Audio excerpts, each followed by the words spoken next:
149쪽, 여기. 자, 상호 수용을 사유하여 지혜를 얻기 하는 부분이군요. 이번에 그 성려 연수의 교재가 이 책이에요. 이 책을 다 못 떼겠지만은, 자, 149페이지 보십시오. 상호 수용을 사유하여 지혜를 얻기. 그 앞에는 148페이지에 보면 상호 수용의 이치를 돕고 새기기 하는 부분이 있죠. 거기에 들은 문자가 있고, 요거는 생각사가 있는데, 수행은 처음에는 이치를 이렇게 듣고, 두 번째는 이치를 사유해야 돼요. 그러면 이제 지혜가 생기는 겁니다. 제가 한번 읽어보겠습니다. 차 모이모 사용 수용을, 상호 수용을 사유로서 통찰하게 되면 생각의 내용이 달라지기 시작합니다. 왜냐하면 바로 본질에 대한 사유 통찰이기 때문입니다. 이치를 사유 통찰하면 최고로 상호 의존과 무와 공의 이치를 읽거나 다른 사람에게 이치를 들어 얻는 지혜보다 한층 깊어지게 하는 지혜가 생기고 의욕도 많이 해소됩니다. 그냥 책으로 이렇게 이치를 읽는 것, 남에게 이치를 듣는 것, 이것보다는 이제 내가 사유를 하게 되면 지혜가 더 깊어진다 하는 얘기. 예. 그런데 왜 상호 의존이라는 말을 할까? 이제 이게 참 궁금할 거예요. 사람들은 대개 이제 사물을 볼 때 어떻게 보는가 하면은 눈에 보이는 대로 그냥 인정을 해요.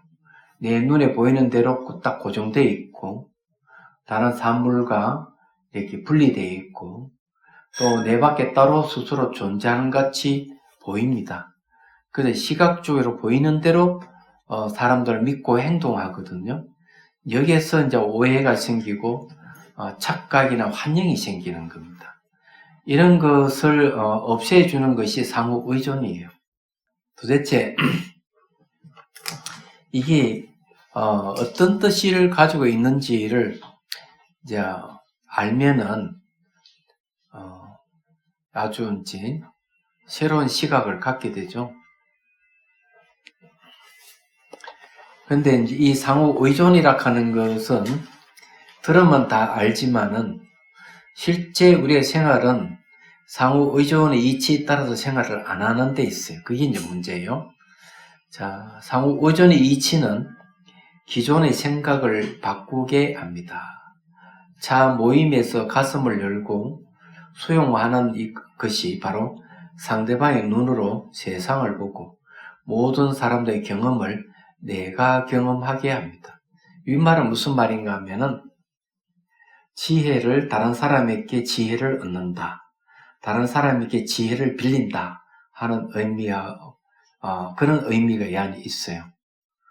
그 사람들은 자기가 다 잘나가지고 자기가 모든 걸 잘 아는 것 같이 이렇게 하는데, 옛날에 현명한 사람들은 지혜를 많이 빌리죠. 지혜를 빌린다고 얘기하는 것은 다른 사람의 말을 잘 듣고 그 사람이 지혜의 가르침이라면 그걸 받아들이는 그런 것이죠. 또는 이제 책을 통해서 또 이제 지혜를 빌릴 수가 있고 그렇습니다. 그래서 이제 이 상호 의존이라고 하는 말은 바로 그런 것과 관련이 있다는 걸 이제 말씀드립니다. 독립된 개체로서 자기만이 생각하는 사람은 다른 사람에게 진리를 빌리지를 않아요. 그래서 독단적으로 그런 경우는 굉장히 많습니다. 근데 자기가 말한 건 다 옳고 다른 사람 이야기하는 걸 막 배척해버리고 이런 경우거든요. 근데 우리 존재가 의존적인 존재구나, 혼자 사는 생명체가 아니구나, 이런 걸 알게 되면은 이제 이 상호 의존의 시각에서 사물을 보게 되죠. 그래서 이제 이 얘기를 하는 겁니다. 자, 나라는 생각에 근거하는 판단이 아니라 상대방의 입장에 서서 상대방의 판단으로 다시 바라보게 됩니다. 이때 나는 존재하지 않는 무와 그대로입니다. 이와 같은 이치를 사유통찰하면 고정관념이 깨어집니다. 모든 존재의 상호 관계성을 사유통찰하여 삶을 근본적으로 바꾸고 창조적 삶을 살게 됩니다. 자, 그래서 이제 이 관계성을 통찰한다는 거예요. 나머지는 그냥 말로 하겠습니다. 자, 이게 왜 이제 중요한지를 이제 말씀드리죠. 자, 사유 통찰한다 하는 건 이 사유에 대해서 좀 얘기를 하고, 그 사유 통찰은 어느 때 쓰는지를 말씀을 드릴게요. 사유 통찰을 한다는 말은요, 눈앞에 없는 것, 그래요. 눈으로 볼 수 없고 만질 수 없는 진실을 알게 하는 방법이 사유예요. 대개 이제는 그 사물을 인식하는 데 두 가지가 있거든요. 하나는 직관이 있고 하나는 추리가 있습니다. 왜 직관하는 거는 그냥 보면 돼요, 그죠? 그냥 보는 거죠. 그럼 추리는 어떻게 하는가 하면 이건 사유해야 돼요. 예, 생각할 사, 생각할 유. 그러면 이게 이제 번역하면 생각이 되겠습니다. 우리가 인식하는 데 있어서 이런 두 가지 방법을 사용해요. 그래서 이 두 가지 방법을 이용해서 깨달음을 얻습니다. 깨닫는 방법이 이 두 가지를 사용해요. 얘기하자면은, 눈으로 보이는 것은 이렇게 딱 보면 아는 거는 사유가 필요 없지만, 눈으로 볼 수 없는 것은 사유해야 돼요. 예를 들어가지고, 추리 소설을 이제 읽어보시면 아시겠지만, 분명하게 범인이 있긴 있는데, 흔적이 없다 이러면, 그 범인을 찾아가지고, 형사가 찾아 체포를 해야 되잖아요. 그러면 어떻게 하겠어요? 그죠? 그 범인이 남겨놓은 조그마한 단서라도 잡았어. 그걸 가지고 추리를 하는 거죠. 추리해가지고 범인을 잡아내는 거예요. 그래, 사유는 눈으로 볼 수 없고 만질 수 없는 걸 얘기해요. 자, 우리가 이 의식의 특징을 여러분 아셔야 돼요. 의식의 특징.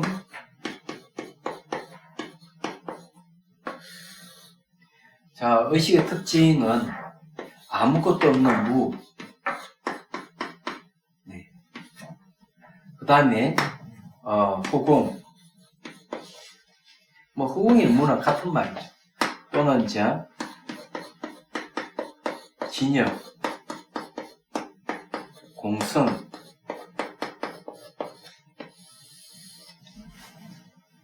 의식의 특징이 뭐냐면 아무것도 없는 무라든지 후궁을 인식할 수 있다.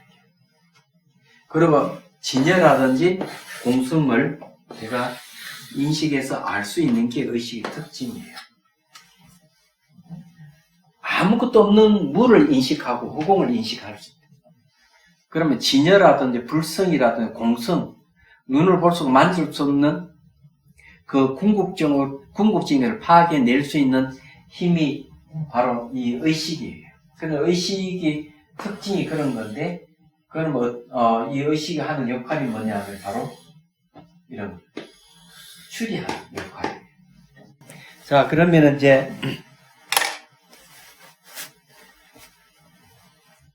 그 사실을 이제 한번 확인해 보는 시간을 갖도록 하죠.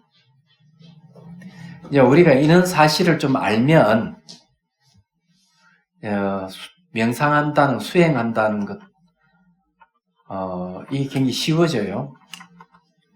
수행도 역시 직관과 추리하는 이 두 가지 방법으로 수행을 하는 겁니다. 보통 직관하는 건 샷디라는 거죠. 샷디라고 요즘 번역하면 알아차림. 대상이 일어나고 사라진 현상을 알아차리는 훈련은 좀 직관에 속합니다. 그리고 이제 사유하는 것, 사유는 이제 수행하기 전에, 수행 들어가기 전에 사유를 내가 모든 존재를 사유해서 궁극점이 무엇인지를 파악하는 게 하나 있고, 그 다음 내가 선정을 의지해서 분석 사유하는 게 있어요. 선정을 의지해서 분석 사유해 가는 방법은 그건 대승 비파사나에서 하는 방법이에요. 자, 찻잔을 이제 예를 들어서 볼게요. 여러분 이 찻잔의 본질은 뭘까? 이렇게 이제 하면은 다들 그렇게 찻잔의 본질은 실체가 없는 것, 공이다. 이렇게 얘기를 해요. 그런데 찻잔 아무리 봐도 공이 안 보이잖아요. 공은 눈으로 볼 수 없어요. 손을 만질 수도 없어요. 그럼 이거 어떻게 하면 알 수 있는지, 찻잔이 공이라는데 이게 어떻게 하면 찻잔이 공인 줄 알 수 있지? 하는 거죠.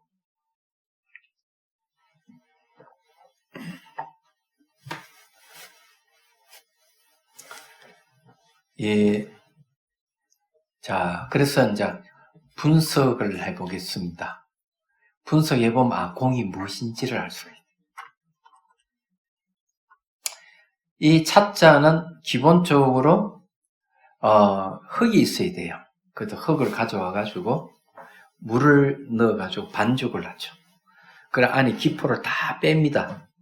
기포를 다 빼고, 그걸 이제 물에 올려서 이 모양을 만들어요. 돌려가지고. 이런 모양을 뻔떠고는 그늘에 말려요. 얘기하자면. 그늘에 말렸다가 마르면은 이제 이것을 유약을 칠해가지고 초벌구이라고 해요. 처음 한번 굽어내요.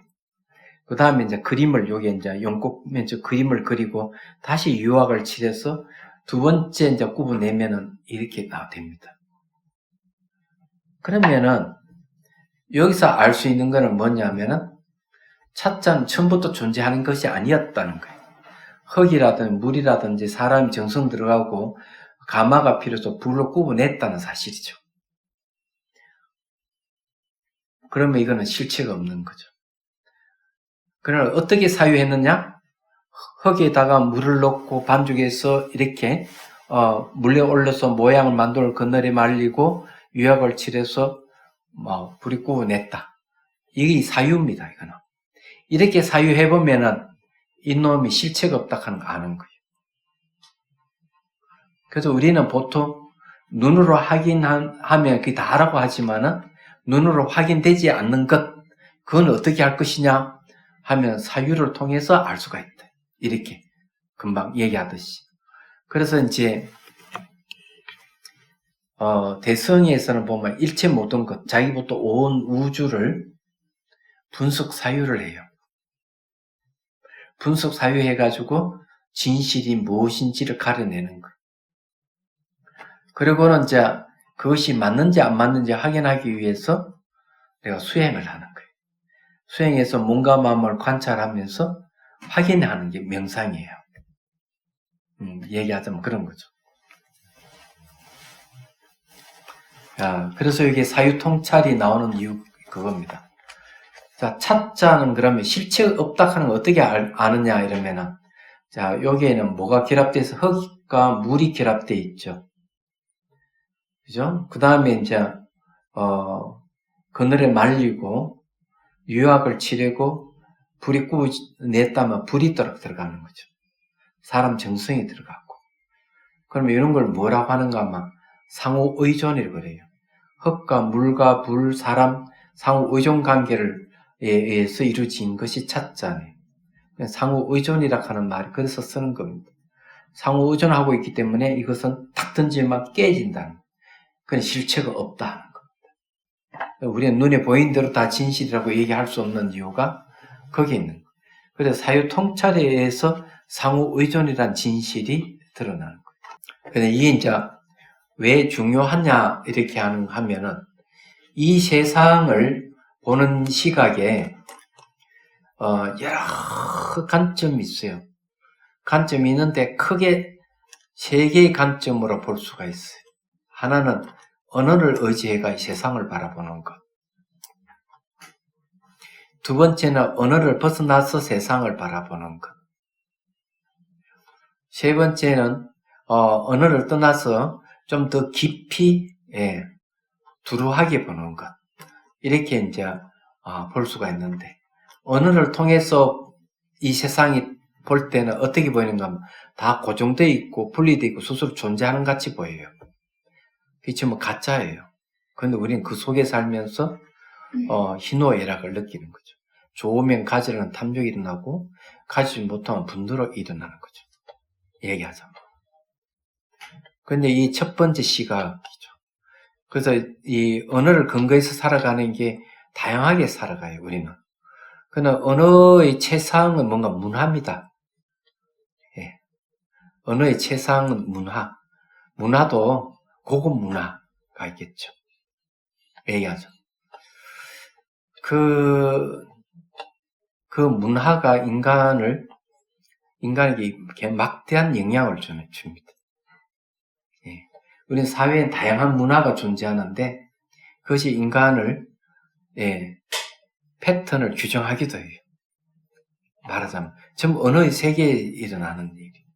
그런데 우리는 그것을 벗어나서 좀 진실을 알고 싶다. 이러면은 언어락하는 이 언어를 통해서 세상을 바라보는 것을 멈춰야 돼요. 개념에서 벗어나야 돼요. 개념에서 벗어나서 이 세상을 볼 때 보이는 세계가 뭐냐면 상호의존이에요. 상호의존의 세계는 개념을 벗어났을 때 보이지는 세계입니다. 여기 이제 얘기하고자 하는 거는 그런 걸 하는 거예요. 그래서 상호의존이 드러나면 그것도 깊이 들어가는 거죠. 그 깊이 들어가면 이제 뭐가 생기는가 하면 실체가 없다는 거, 공을 만나게 되죠. 그래서 모든 존재의 근원은 공이다. 이렇게 얘기하는 거예요. 여기서도 이제 그 얘기를 하는 겁니다. 자, 그 다음에 151페이지에 보면요. 자, 일체 동작을 스스로 알면서 행하는 행다선이 있습니다. 요거는 문사수의 수에 속합니다. 요거는 이제 드럼이죠. 요거는 사유죠. 요거는 이제 따끔입니다.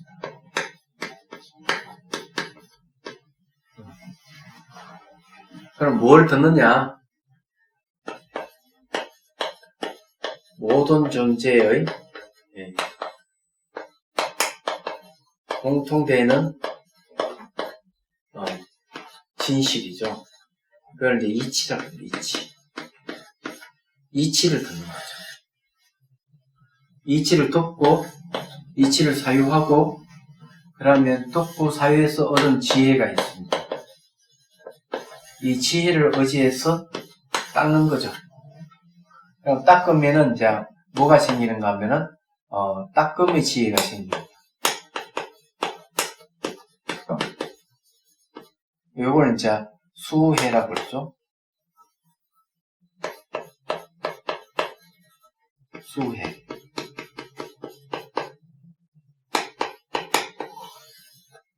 들음에서 오는 지혜를 갖다가 문혜라고 그래요. 들을 문자, 지혜자. 사유에서 얻은 지혜는 뭐냐? 이러면 이건 사혜라고.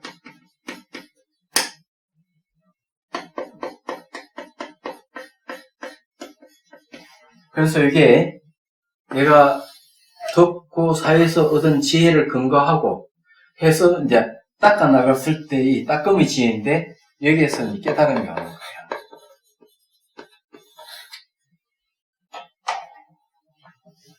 이 문사수가 이제 명상이에요. 그 염불하는 것도 똑같아. 염불도 똑같다고 이제 하는 것은 이 부처의 명호를 막 외우는 것. 자기 입으로 말해 자기 귀로 듣죠. 문이에요. 그런데 그래 해도 부처님 누군지 모르기 때문에 어떻게 해야 되는가 하면 부처님 공덕을 사유해야 돼요. 생각하는 거예요. 그 부처님에 대한 공덕에 대해서는 경론에 많이 쓰여져 있단 말이에요. 그래서 막 읽으면서 부처님 공덕을 생각하면 그건 이제 사가 되는 거예요. 그래서 반복하게 되면 수가 되는 거예요. 그게 항상 어떤 것이든 문사수에서 벗어나는 건 아무것도 없어요.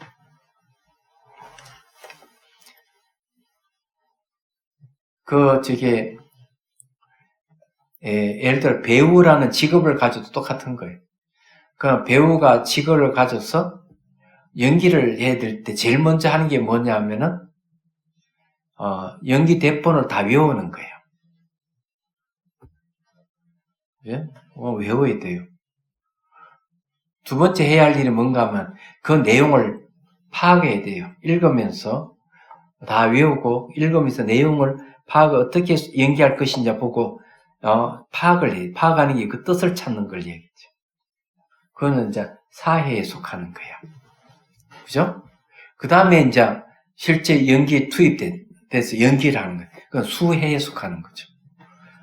항상 문사수라 하는 것은 수행에만 통용되는 게 아니고 일상 사회 생활에서도 여기 안 벗어나는 거예요. 예를 들어 오해가 생겼다 이러면은 그래 오해가 생겼으면은 처음에 들어봐야지 그 사람 말을. 그죠? 내가 생각하는 이런 건데 저 사람 말 들으니까 좀 다르네. 이러면 두 번째 해야 될 뭔가 하면은 사유 분석해야 돼요. 그죠? 그래가지고 세 번째는 어떻게 해야 돼요? 다시 확인해야 되겠죠. 그 사람을 만나서 또 이 얘기를 해보는 거죠.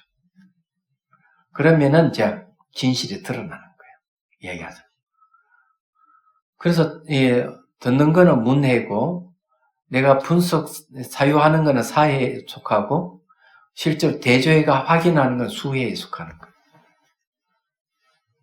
그래 문사수에서 벗어나는 건 없다. 어디든지 이게 다 통용된다 이게야. 일체 동작을 스스로 알면서 행하는 행다선.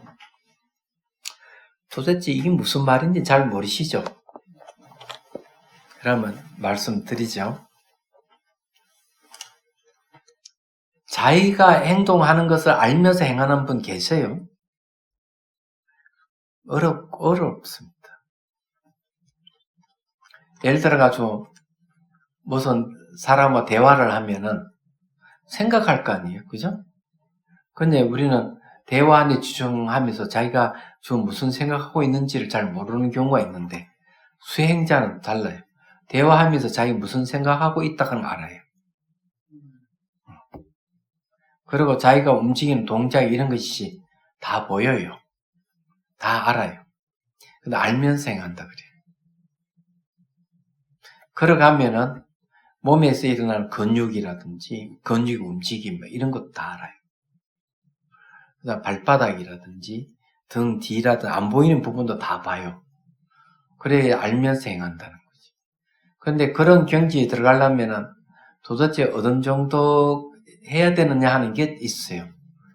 그 염초경에서는 알면서 행하는 걸 삼파자나띠라고 해가지고 바른 알미인데 내용이 무상고 무아의 지혜가 생겨야만 돼요.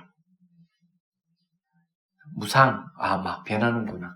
내가 이렇게 막 움직이는 것 자체가 무상이라고 하는 거 알아요. 그리고 이제 모든 현상은 만족스러운 게 없다는 거 알아요.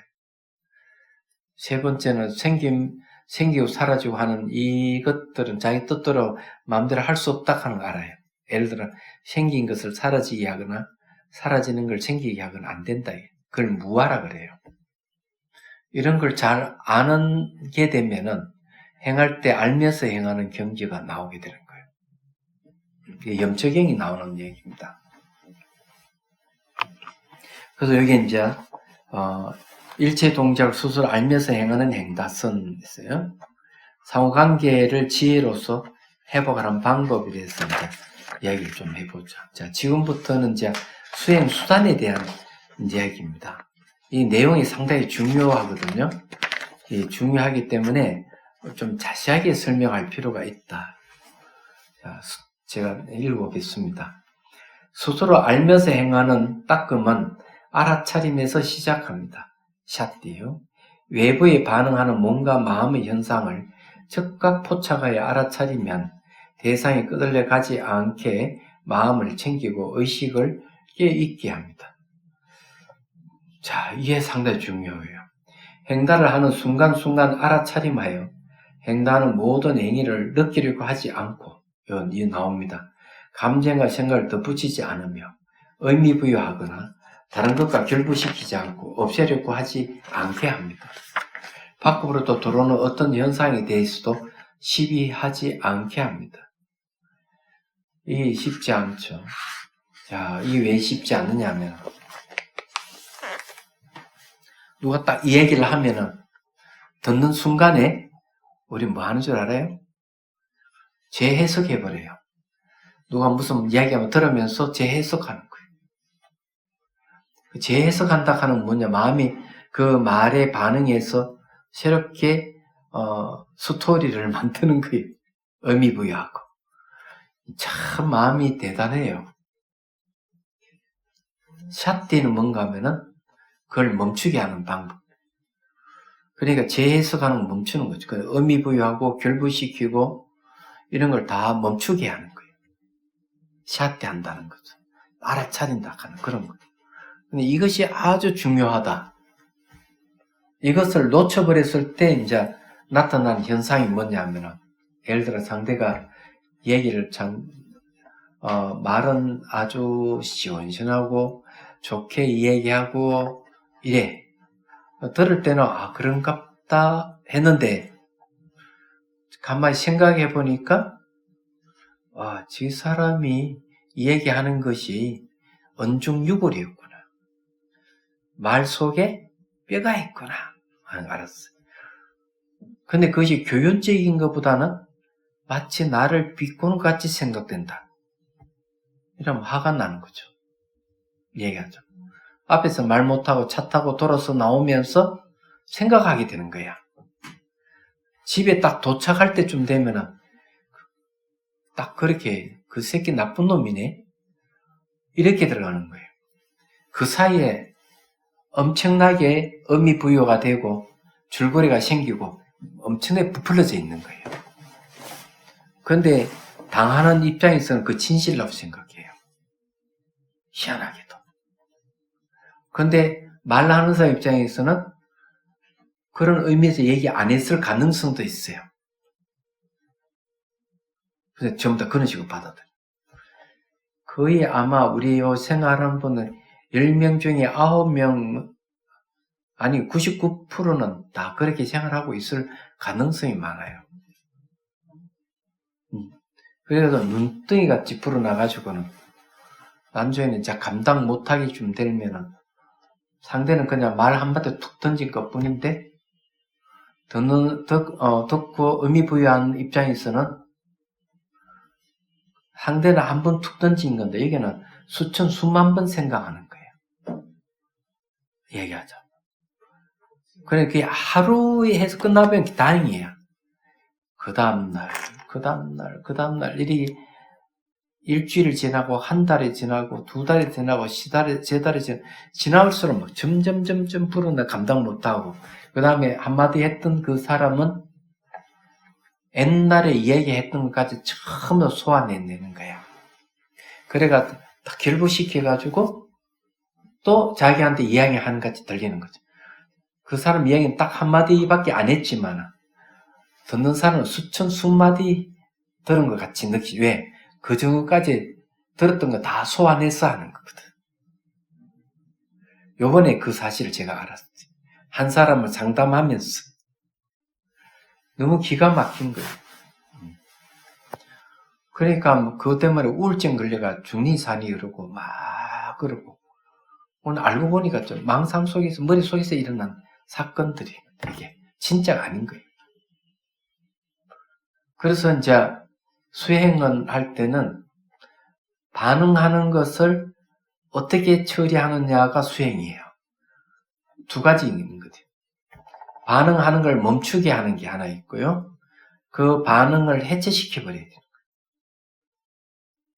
그럼 멈추게 하는 걸 사마타라고 그러고 그 반응하는 걸 해체시키는 것은 이빠사나라 그러는 거예요. 반응을 뭐냐 상카라라 그럽니다. 무명, 행식, 명심, 유기, 촉수, 애치, 유, 생, 노사 12개 12인연 중에 두 번째 무명 다음에 일어나는 행이 있는데 행이 상카라예요. 요즘 말로 하면 까르마 업이 형성력이라고 해요. 형성시키는 힘이에요. 근데 이놈을 캐치를 못하니까 문제가 생기고 모든 문제가 이어서 다 생기고 얘기하자면. 그래서 이제 집중명사가 분석명, 집중명상이 사마토고 분석명상이 이빠사나예요. 분석하는 거는 이치를 아는 방법이에요. 집중하는 건 이치를 아는 방법이 아니에요. 마음을 한데 모아가지고 고요하게 하는 방법이에요. 그걸 사마타라고 그런 거예요. 자, 그래서 이제 제가 그 상담하면서 그렇게 이야기를 했어요. 뭐라고 얘기했는가 하면은 상대가 나를 화나게 하면 화나는 입장에서는 이렇게 얘기합니다. 사람이 나를 화나게 했다. 이렇게 하지만은 그건 진실이 아니다. 상대가 화나게 할 때 반응하는 마음이 첫 번째 원인입니다. 나를 화나게 말한 사람 저 사람은 조건이 지나지 않는다. 상대가 나를 화나게 하고 막 온갖 짓을 하더라도 내 마음에 동요가 일어나지 않으면 아무 문제가 없다. 근데 대신에 반응하는 순간 이 반응하는 감정, 반응하는 생각이 나를 괴롭힌다. 이게 첫 번째라는 거예요. 그 얘기를 해줬어요. 자, 153페이지. 그 시가 그걸 얘기합니다. 순간순간 깨있으리.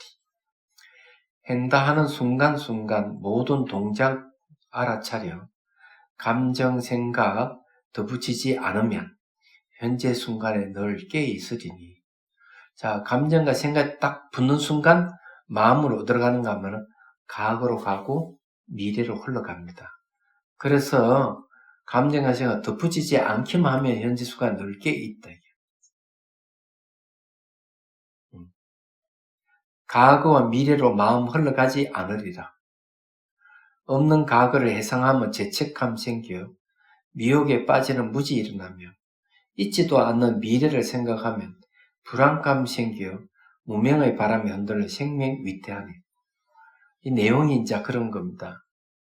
마음이 과거나 미래는 흘러가지 않게 하는 게 수행이에요.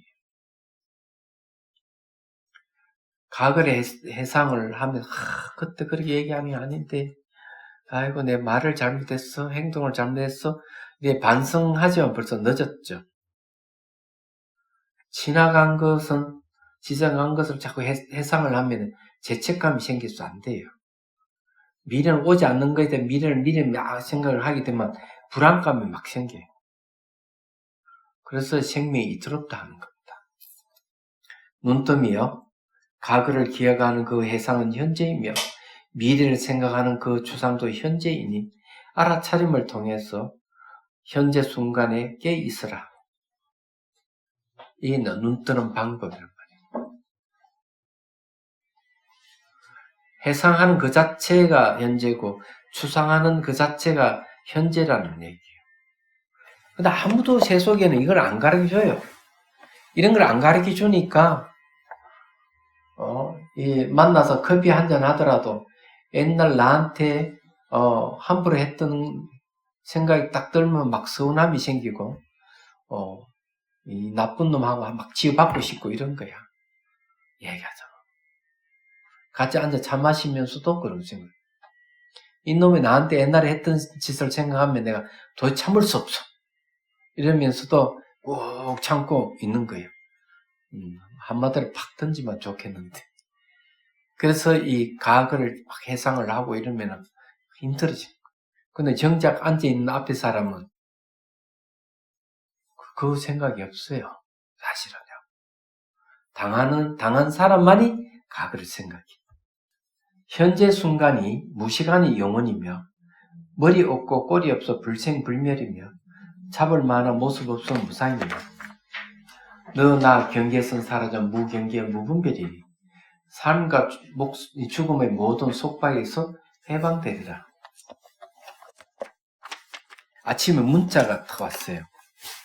이번에 뭐라고 얘기하는가 하면은 생가사에도 자치 없음을 알아차리라고 하는데 예.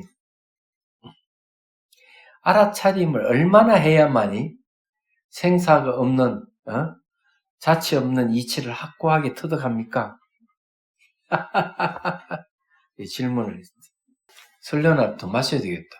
맛있네요. 설련아 다 들었어요? 네. 설련아는 말이에요. 4,000m 이상 높은 고지에서 나는 연꽃에서 눈 속에 피는 연꽃이에요. 그래서 황제 이야기라고 합니다.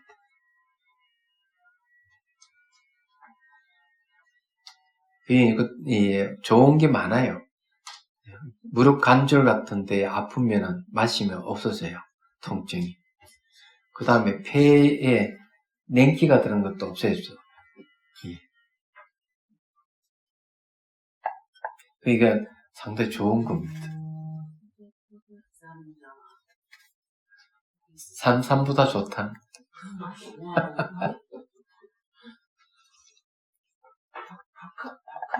저도 이거 몰랐는데 무릎이 뻑뻑해 절을 못했거든요.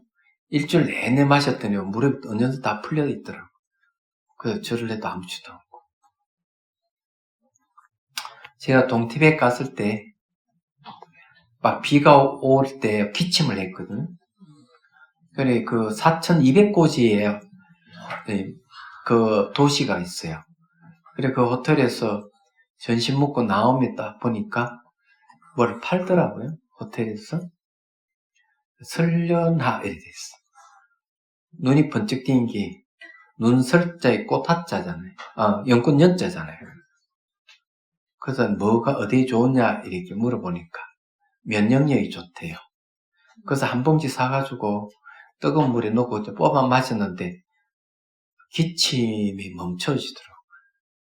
그래서 보온병에 넣어놔 가면서 기침 날라 그러면 따라 마시. 그 기침 탁탁탁 멈춰져. 그래 이 설련해요. 어디서 그렇게 많이 갖고 있니?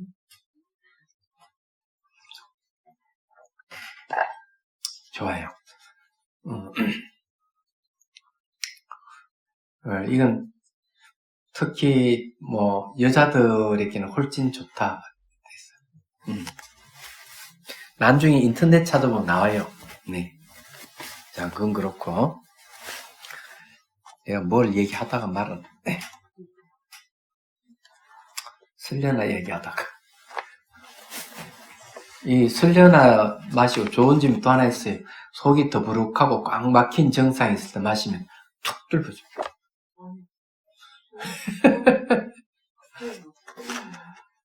변비 있는 사람 마시면 변비가 없어집니다. 예? 구이 발라고요? 네. 그러지 말고 좀 얻어 가시지. 요 한 송이에 2리터짜리 6병 정도 나온다 생각을 하고 한 두세 송이 가져가셔가지고 내 생각에는 약탕기에 넣고 2리터 정도 넣고 끓이는 거예요. 약한 불에. 그러면 얘를 노래 올라오면 계속 마시는 거죠. 또 다 마시면 또 불 넣고 또 이렇게 끓여 마시고 한 일주일 마시면 아마 무릎 통증이 없어질 거예요. 주시오. 예, 복 좀 지으시오. 자기가 하는 모든 행위를 스스로 안다는 것은 가고 서고 앉고 눕는 등의 모든 움직임을 알면서 행하는 것입니다. 머리부터 발끝까지 전체를 보면서 온몸에서 일어나는 감각, 감정, 생각을 영화 보듯이 봅니다. 걸어갈 때도 온몸의 전체를 보면서 근육의 움직임, 감각, 감정, 생각까지 눈앞에 사물을 보듯이 보면서 걸어갑니다. 자기의 모든 행위를 자각한다는 것입니다. 이와 같이 자기가 보고 말하고 생각하는 등 행위를 알면서 행하는 알아차림에 의해서 차 모임이 상호 수용이며 상호 열림임을 이해하고 체험하게 됩니다. 이 체험으로 개인주의적인 자아의 대립과 감정의 속박이 사라진 평온과 마음 상태가 되면서 무아의 지혜가 열리기 시작합니다. 이게 전부 사태에 의해서 이루어진다는 거죠. 자, 행달의 알아차림의 항리, 사티파타나에 대해서 이제 얘기를 좀 해보죠. 이건 좀 굉장히 중요하기 때문에 제가 하나하나 읽으면서 사례를 얘기를 할게요. 그러면 알면서 행하는 것을 사례를 하나 들어서 얘기를 하면 이런 겁니다. 94년도쯤 됐나? 제가 93년도에 미얀마에서 돌아왔어. 그래서 동강사 이제 그 강주 소임을 보고 있을 때, 광주 불교 방송국에서 섭외가 왔어. 잡보장경 강의를 해달라고. 좋다고. 시간이 20분. 뭐 2시간 한데 뭐 20분 충분하죠. 네. 그래서 방송국에 가서 녹음을 하는데 20분 동안 그 내용을 비슷하게 3번 반복했어요. 얼마나 창피스러운지. 이 20분이 2시간보다 더 길게 느껴지는 순간이. 끝나자마자 박 PD한테 얘기했어요. 녹음을 새로 하자. 창피스럽다. 20분 녹음하는데 내가 내용을 3번 반복했다. 근데 박 PD 얘기로는 그런 얘기. 스님 그거 어떻게 알았죠? 처음 출연하는 사람은 자기가 무슨 말을 했는지 내용을 전혀 모르는데 스님이 어떻게 알았습니까? 저는 이제 수행을 했기 때문에 이렇게 이 얘기를 하면 내가 무슨 생각을 한다 하면 생각 내용을 알아요. 알면서 얘기해요. 얘기하자면. 그렇기 때문에 이제 알 수가 있는 거죠. 그래 이 녹음을 하면서도 3번 반복했다 하는 내용을 다 알고 있었던 거죠. 좀 창피스러웠는데 저랬어요. 이런 게 이제 알면서 행한다 하는 게 그런 걸 얘기를 합니다. 그래서 여러분들이 이제 이런 경지에 가려면 이제 이 샷디 확립이 이루어져야 돼요. 그래서 여기는 알아차림의 확립이라는 거예요. 이거는 이제 차 명상을 하든 비파사나 수행을 하든 사마타 수행을 하든 가나선을 하든 뭘 하든 어떤 수행이든 다 통용되는 겁니다. 알아차림, 샷디는 괴로움을 일으키는 번뇌 망상을 제거하는 마음의 고요인 삼매와 지혜를 이끌어냅니다. 삼매와 지혜는 깨달음을 이루게 하며 깨달음의 뜻은 공의 뜻이며 공의 뜻은 죽음으로부터 대자유를 이루는 불사입니다. 죽지 않는다는 거죠. 이와 같이 알아차림으로부터 불사에 이르는 명상은 모두 알아차림의 확립이 될 때 이루어집니다. 샷디파타나가 이루어진다는 거예요. 이 알아차림이 확립은 샷디라고 하는 기업 플러스 파타나 확립으로서 밀착해서 몸몸의 뜻입니다. 알아차림의 확립은 찰나산매, 관찰, 분명한 암, 바른 알미 갖추어질 때입니다. 이게 상당히 중요해요. 행다선 참 명상도 알아차림을 시작으로 합니다. 먼저 알아차림의 샷디부터 살펴봅니다. 첫째, 알아차림은 청정도론의 근거에 보면 특징은 대상에 깊이 들어가는 것. 둘째, 역할은 잊지 않는 것. 잊지 않는다 하는 기억이죠. 셋째, 원인은 강한 인식이 가까운 원인이며 강한 인식이 원인이라는 뜻이에요.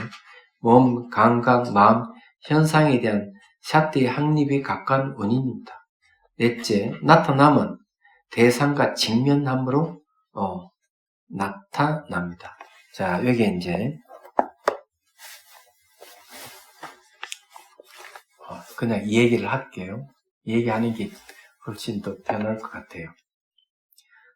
샷디라고 하는 말은 부처님 당신이 신조어입니다. 얘기하죠. 다른 데도 쓰지를 않았어요. 부처님 당신 처음 사용했어요. 보통 문장이 기억이라는 의미로서 문장이 나오는 건데 그걸 탁 가져와서 수행 용어로 썼었던 것. 이게. 그래서 샷디라고 하는 말은 요즘 말로 하면 뭐라면 대상을 인식하다는 뜻이에요. 네. 다른 건 아니에요. 근데 어디에 해당하는 직관에, 저기서 말하는 직관에 해당합니다. 고들 직자, 볼관자, 바로 보는 걸 얘기하죠.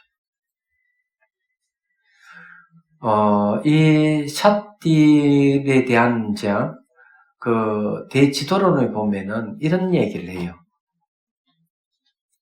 처음부터 지혜로 세상을 꿰뚫어 보면 되지, 샷딜이 왜 필요합니까? 하니까 용수보살이 딱 대답하기를 이렇게 대답합니다. 처음부터 지혜가 있어서 세상을 꿰뚫어 보는 게 아니다. 불가능하다는 거죠. 그래서 지혜를 이끌어내기 위해서 샷디가 필요하다. 샷디에 의해서 지혜가 이끌러 나오는 거예요. 그러면 무엇을 지혜라고 하느냐 하는 게 있어요. 그죠? 지혜라고 하는 거는 요즘 말로 하면 사리 분별을 분명하게 하는 걸 얘기합니다. 사람들이 이래 보면 말을 똑부러지게 하는 사람이 있거든요. 그러면 지혜가 있다 이렇게 하는 거예요. 그래 쉽게 말해가 분별을 잘 하는 사람들이 있어요. 그런 분별을 아주 명쾌하게 분별하고 분석하는 사람이 있다면 그 사람은 지혜가 있다는 거예요. 그래서 빤냐라고 하는 말에 보면 빤냐는 반야인데 그 지혜인데 그 안에 분별하다는 뜻이 그 안에 들어가 있습니다. 그럼 다 분별한다고 해가 다 지혜냐는 거죠. 아니에요. 이것도 여러분들이 명확하게 구분할 수가 있어야 된다. 자, 도둑질을 하기 위해서 분별을 한다. 분석을 하고 대타를 뽑고 주인이 언제 들어왔다 언제 가는지 식구들이 언제 모이고 언제 흩어지는지 이걸 다 살펴서 아무도 없을 때 담을 터는 거 들어가서 물건 훔쳐 나온다 이러면 이것도 지혜입니다. 그런데 앞에 다른 글자가 하나 붙죠. 악지혜라고 해야 합니다. 악이 붙어요. 그런데 반대로 어렵고 힘든 사람을 멋지게 머리를 써서 사람들이 공감을 가져오게 하고 그 사람을 돕는다. 이러면 이 사람이 분별하는 머리는 뭐냐? 이건 지혜라고 하는 거예요. 그 앞에 뭐가 붙느냐? 선지혜라고 합니다. 착할 선자 붙습니다. 이해가 되시죠? 그 다음에 이제 가만히 있는데도 막 그 이미지가 막 떠오르는 사람이 있어요. 이런 걸 망상이라고 그래요. 허망할 만자, 생각상자. 근데 가만히 있어도 막 생각이 막 일어나는 게 있어요. 이미지가 떠오르는 게 아니고 가만히 있어 막 생각이 막 지 마음대로 이러면 이걸 망념이라고 그래요. 허망할 망자 생각념. 그런데 내가 의도적으로 이미지를 떠올려서 지켜본다? 이러면 관상이 돼요. 망상이 아니고. 그리고 대상을 적극적극 알아차리는 샷들을 하게 되면은 망념이 아니에요. 정념이 되는 거예요. 이걸 잘 알아야 된다. 요건 구분하셔야 돼요. 저절로 막 일어나는 이미지 이런 거는 제가 돌려야 되겠죠. 안상으로 돌려요. 이건 상은 이미지거든요. 이미지를 돌려서 내가 지켜본다. 그건 명상이 됩니다. 망념은 지 마음대로 막 일어났다 사라졌다 하거든. 이것을 이제 정념으로 돌려요. 그리고 이게 뭔가 하면 샷디예요. 그리고 이건 염이라고 하는 거는 기억이에요. 기억이 왜 중요하냐 이렇게 얘기하면 기억이 중요한 이유를 설명해 드릴게요. 수도 없이 제가 얘기하는 부분인데 수행은 기억으로 합니다. 얘기하자면 그렇게 기억력이 없는 사람은 수행을 못해요. 얘기하자면 그런데 기억력이 없는 사람이 샷디 훈련하게 되면은 기억력이 창창해져요. 치매는 없어지죠. 이게 샷디 역할이 뭐냐면 잊어버리지 않는 것은 기억이라는 뜻이에요. 기억이 왜 중요하냐면은 생각해 보시면 아시겠지만은 기억 상실증이 걸린 사람을 아내로 맞이해서 산 사람이 있어요. 길을 가다 어느 사람이 쓰러져 있는데 병원에 데려갔어요. 깨어났는데 기억 상실증 걸린 여자였어. 자기가 누군지 모르는 거예요. 그래 이 총각은 이 여자를 데리고 자기 고향에 가서 결혼하고 사는 거예요. 아들이 군에 갈 때쯤 돼서 아버지가 아들한테 어머니를 찾아라. 근본을 찾아야 돼. 광고를 냈어요. 근데 제주도에서 사람이 올라왔어. 제주도에서 그 신문을 보고 알고 보니까 이 여자는 유부녀였어요. 결혼한 여자였던 거죠. 자기 남편이 있고 딸이 있었던 거죠. 아버지가 보더라면 사진 너 어머니 맞지? 너 가서 어머니 모시고 놀아. 딸이 올라갔어요. 영월인가 어딘가 가가지고 어머니를 만나. 어머니 이렇게 했는데 어머니는 딸을 알아보지 못하고 뭐 알아보는 거예요. 당신 누구요? 이러는 거예요. 왜 그럴까요? 기억이 없기 때문에. 이거는 뭘 얘기하는 기억이 없으면은 그것이 무엇인지 모른다는 거예요. 그냥 무지야. 그래서 기억이 상당히 중요해요. 그래서 수행자는 대개 보면은 깊은 잠에 빠지지 않는다. 얇은 잠만 잔다는 거죠. 그 전날 수행했던 기억을 그 다음날 또 기억하는 거예요. 이 수행자의 특징이 그거예요. 깊은 잠에 안 빠지기 때문에 그 전날 수행했던 체험을 그대로 다 기억하고 있는 거예요. 그럼 이해가 되시죠? 무슨 말? 그럼 여러분들이 자기 전에 기억해 그 다음날 아침 또 기억하신 분 계세요? 있어요? 없어요? 없죠? 그럴 줄 알았어요? 당연하죠. 저는 자기 전에 딱 입을 딱 뒤집어 쓰고 잘라 그러는데 딱 기억이 났어. 그때 글을 이렇게 써야 되고 이렇게 해야 되는데 이거 자고 내일 쓰지? 그럼 자고 일어나가 그 부분을 수정을 해요. 기억이 있는 거죠. 그래서 저는 그 전날 것도 기억을 해요. 네, 얘기하자면. 제 경험에서 하는 얘기입니다. 샷디가 어떤 역할을 하느냐? 잊어버리지 않는, 기억하는 역할을 한다. 그리고 강한 인식이 원인이다. 대상을 즉각적으로 알아차린다가 알아차리면 뭐냐면 강한 인식이 얘기를 합니다. 그래서 이 알아차림의 용어가 적절해요. 옛날에는 정념, 바른 암, 이런 바른 알아차림이라죠. 바른 기억이라는 정념을. 자, 그다음 그렇게 한번 봅시다.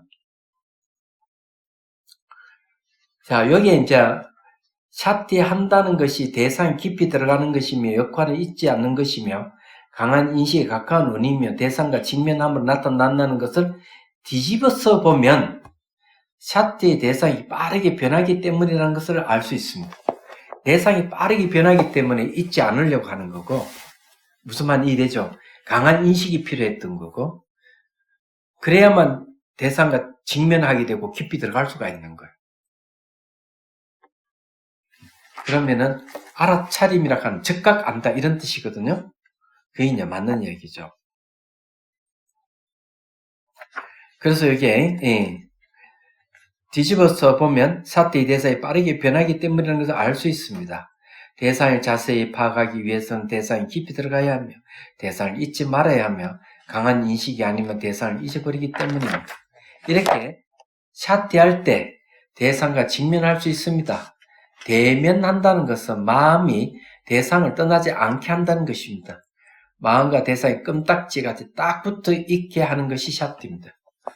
이게 무슨 말이냐 하면은 수행을 하잖아요. 이렇게 앉아가지고 몸에서 일어나는 현상이나 감각이나 생각 여러 가지를 이제 샷대한다. 즉각 아는 훈련을 한다.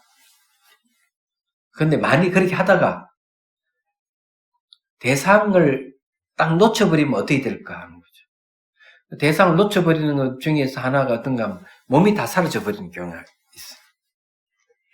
그렇게 되면 어떤 문제가 발생할까 하는 거예요. 그렇게 되면 사람이 졸기 시작합니다. 관찰 대상이 없어. 뭘 관찰할지 몰라. 그러면 마음이 그만 심드렁해져가지고 이래 앉으면 좋은 거야. 그래서 이 바사나 수행하시는 분들에게는 뭐라고 얘기하는가 하면 샷대의 대상을 다시 찾아라 이렇게 얘기하는 거예요. 알아차림의 대상을 빨리 찾아라 이런 뜻이에요. 찾지 않으면 안 되는 거예요 이게. 이해가 되죠, 그죠?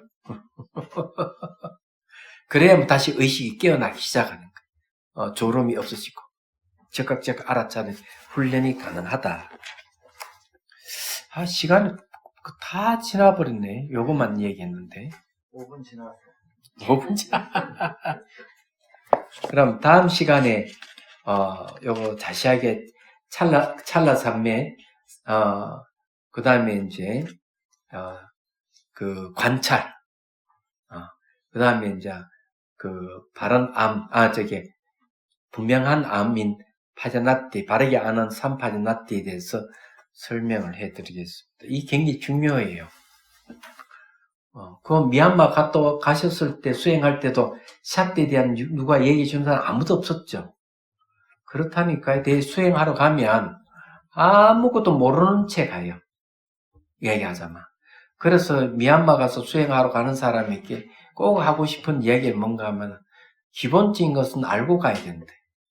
샷티 하는 게 어떻게 하는 방법, 어떻게 하는지 이런 거 알고 가야 수행이 되는데 그냥 하라 그러는데 그냥 앉아서 하다 와요. 그 나중에 한참 지나서 이게 샷티 하라는 것이었구나. 이런 현상이 생길 때 어떻게 해야 된다 하는 것은 그거 가서도 가르쳐 주지 않아요. 인터뷰 할 때 인터뷰만 해줬지 방법은 이렇게 하라고 얘기를 안 해요.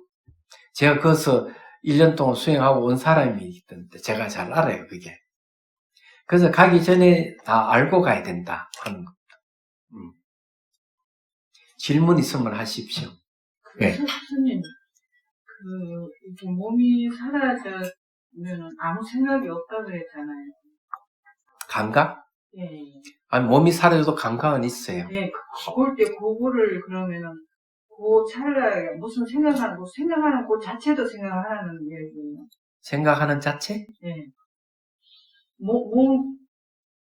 몸이 사라지면은 예. 대상이 감각이에요.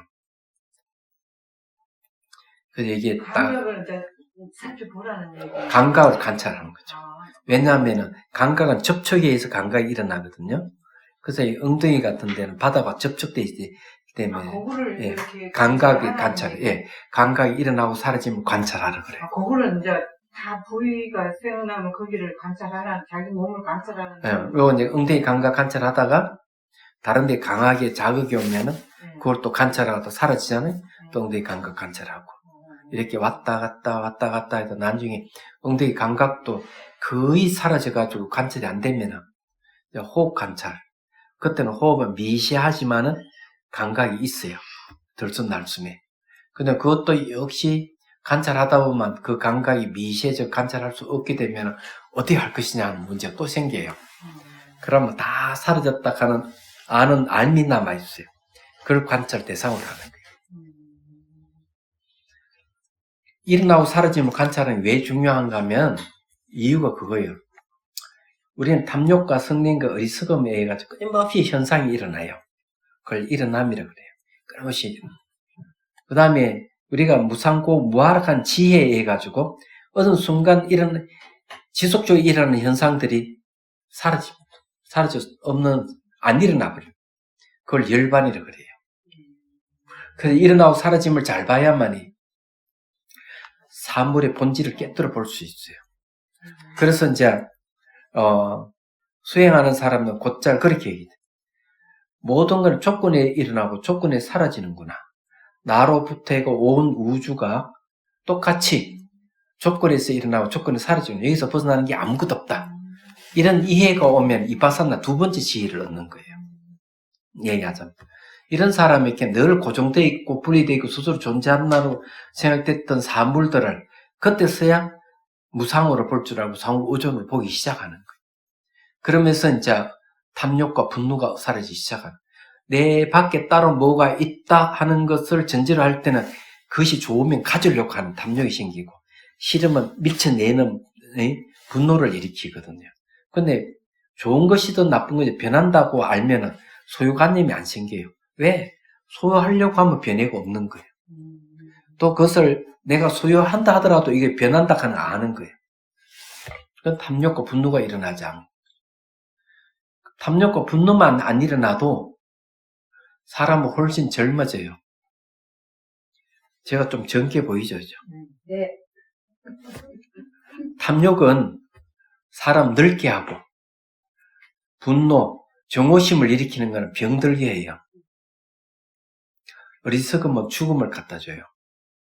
그래서 늘 베푸는 행을 베풀어서 탐욕을 없애고, 늘 사람을 자비심을 대해가지고 분노를 없애면 그만큼 건강하고 젊어져요.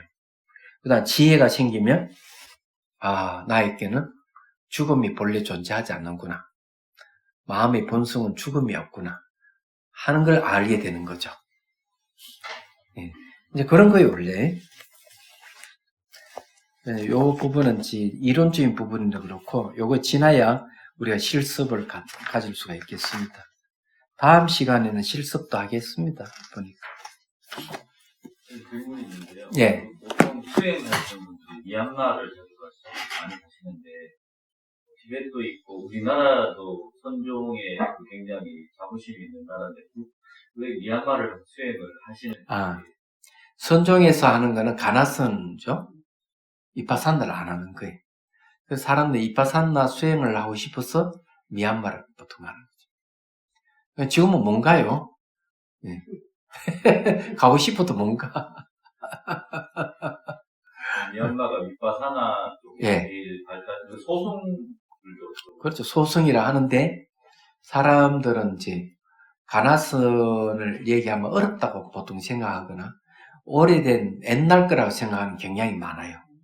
새로운 걸 찾기 위해서 남방에 가서 이제 수행하러 가는 거죠.